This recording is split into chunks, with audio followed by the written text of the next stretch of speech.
We're already starting to feel the Texas heat settle in. It's getting hot and it can be brutal for anyone. For student athletes who have no choice but to train in the heat, they need to make sure that they take care of their bodies on and off the field. 6 News reporter Nicole Sheeran made her way to China Spring after they faced a battle in the heat on Thursday, and she takes us there.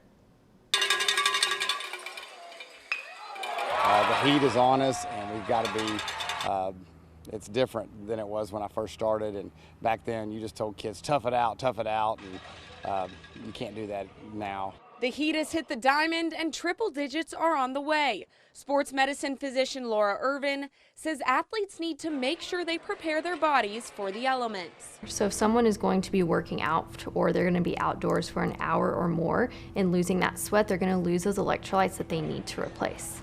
On Thursday, the China Spring Cougars played a best-of-3 series against Taylor to fight for a spot in the state tournament. Not just 1 hour, but an entire day. And the heat hit hard. You know, I talked to the players yesterday about making sure they had enough food in their system to have enough energy to supply them with the energy they needed to play at their top level. And you can have cramps, you can have heat exhaustion, your body can shut down. It's just taking care of your players as well.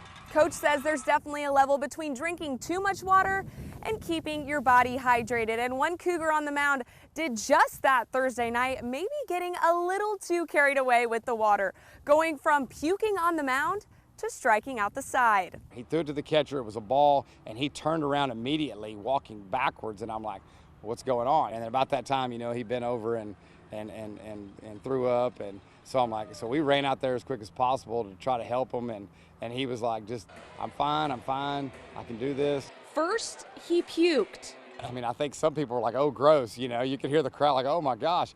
And then he rallied. He's got a ton of talent, and even when he's not on his A game pitching, we know we're gonna get a competitor out there, and he just keeps grinding. Even in the heat, he still throws it, sending the Cougars to their second straight state tournament. Reporting for 6 News, I'm Nicole Sheeran. And of course, we're rooting for them. The Cougars will either play at 1 or 4 p.m. in the state tournament. And to make sure that they get acclimated to the heat, Coach has scheduled practice this week at those exact same times.